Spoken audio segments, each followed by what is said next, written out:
নমস্কার বন্ধুরা, কেমন আছেন সবাই? আশা করি সকলেই ভালো আছেন। তো টিএমএস টেক চ্যানেলে সকলকে স্বাগত জানাই। তো আজকে একটা বিষয় নিয়ে আমার বন্ধুদেরকে শেয়ার করব।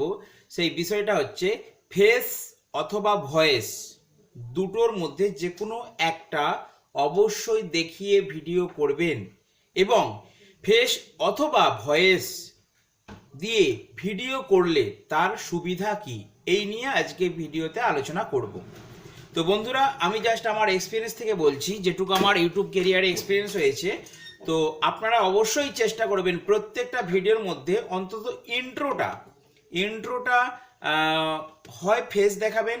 যদি একটু বলে নেন যে সাপোজ ধরুন একটা বক্সের ভিডিও করতে গেছেন, তো সেখানে বক্স সেটা চলছে, টোটাল ভিডিওটা করে নিয়ে চলে আসলেন। তো বাড়িতে একটুখানি জাস্ট 10 সেকেন্ড অন্তত একটু এডিট করে অ্যাড করে দিন প্রথমের ক্লিপটা, যে হ্যালো বন্ধুরা, দেখুন আজকে আমি এই জায়গায় বক্স দেখতে এসেছিলাম এবং এই সেটআপটি এখানে খুব ভালোভাবে পারফর্ম করছে। তো বন্ধুরা কন্টিনিউ দেখতে থাকুন কিভাবে এই মিউজিকটা বা এই সেটআপটা বাজছে। তো এরকম একটা 10 সেকেন্ডের ইন্ট্রো, যার মধ্যে আমি চাইছি যে সকল বন্ধুরা অবশ্যই আপনারা যারা ইউটিউব করতে এসেছেন, ইউটিউব করবেন আগামী দিনে, যারা ক্রিয়েটার তাদের উদ্দেশ্যে বলছি, অবশ্যই প্রথমে আপনারা ফেস দেখানোর চেষ্টা করবেন।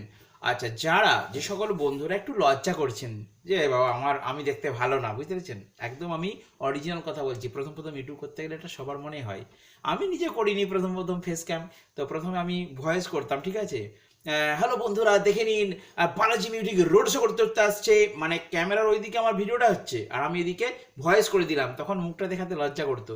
তো যারা একদম ফার্স্ট টাইম করছেন তারা ফেস না দেখাতে পারলেও ঠিক আছে, ক্যামেরার ওইদিকে থাকবে, ওইদিকে তো বক্সের সেটটা উঠছে, আর এদিক থেকে আপনারা একটু ভয়েস ক্যাম করে দেবেন যে আমরা এই জায়গায় এসেছি আজকে, তো একটা বিরাট বড় মাপের সেটআপ চলছে, একদম জাস্ট যে ভিডিওটা বানাচ্ছেন এডিটও করার প্রয়োজন নেই, একটু ভয়েস করে দিয়ে তারপর ভিডিওটা শুরু করুন। এর ফলে সুবিধে কি? ইয়েস, তো এটা আজকে আলোচনা মেন, যে ফেস অথবা ভয়েস দেখিয়ে ভিডিও করলে কিছু কি লাভ আছে? অবশ্যই লাভ আছে। দেখুন, 1 নম্বর ট্রিক যেটা কপিরাইট ক্লেম। তো আমি একটা গানের মধ্যে, মানে একটা গান চলবে বক্সের সেটআপে, তো আমার তো বক্সের চ্যানেল, সেই নিয়ে আমি বলছি। তো টোটাল গানটার মধ্যে ভবিষ্যতে আমি দেখেছি আমার ব্যাকের ভিডিও 4 মাস 5 মাস 6 মাস আগের ভিডিও হঠাৎ করে আজকে মেল এসছে যে কপিরাইট ক্লেম হয়েছে। কেন বলুন তো? সেইগুলোর মধ্যে না আমি ওই বক্সের ভিডিওটা করে ছেড়ে দিচ্ছি, আপলোড করেছিলাম, আমি ওর মধ্যে কোনো ফেস অথবা ভয়েস দেখাইনি। তো এটা 1 নম্বর ট্রিক, যে ফেস অথবা ভয়েস দেখালে কপিরাইটের হাত থেকে আপনি বাঁচতে পারবেন কিছুটা। তো কপিরাইটটা মেনলি স্ট্রাইকটা দেয় হচ্ছে তোমার ওই গানের জন্য, মিউজিকের জন্য। তো চেষ্টা করবেন যে বক্সের ভিডিওগুলো যেগুলো বানাবেন, গানটা যেমন না ক্লিয়ার বুঝতে পারা যায়। অর্থাৎ আমি যেটা করি, কি করি, আমি বক্সের খুব কাছাকাছি থেকে ভিডিওটা করি, তাহলে কি হচ্ছে, বক্সের প্রেসারে গানের ক্লিয়ারিটিটা থাকে না। 1 নম্বর ট্রিক হলো। 2 নম্বর ট্রিক, আপনি যদি ফেস অথবা ভয়েস দেখে ভিডিও কন্টিনিউ করতে থাকেন, ইউটিউব আপনার ভিডিওগুলোকে আগামী দিনে প্রমোট করবে, রেকমেন্ডেড করবে, ব্রাউজ ফিচার্সে পাঠাবে। কেন বলুন তো?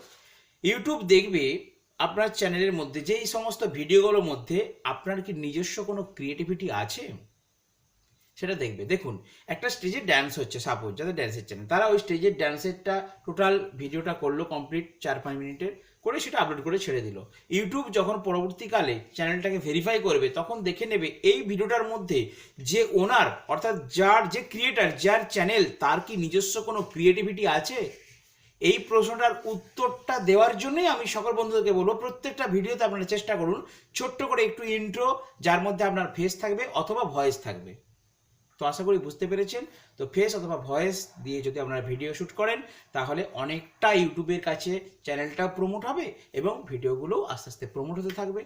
তো ঠিক আছে বন্ধুরা, জাস্ট আমার এক্সপিরিয়েন্সটা আমি সকল বন্ধুদেরকে শেয়ার করলাম। যদি ভালো লেগে থাকে আমার এই ভিডিওটা, অবশ্যই ছোট্ট করে একটা লাইক করবেন। দেখা হচ্ছে নেক্সট ভিডিওতে।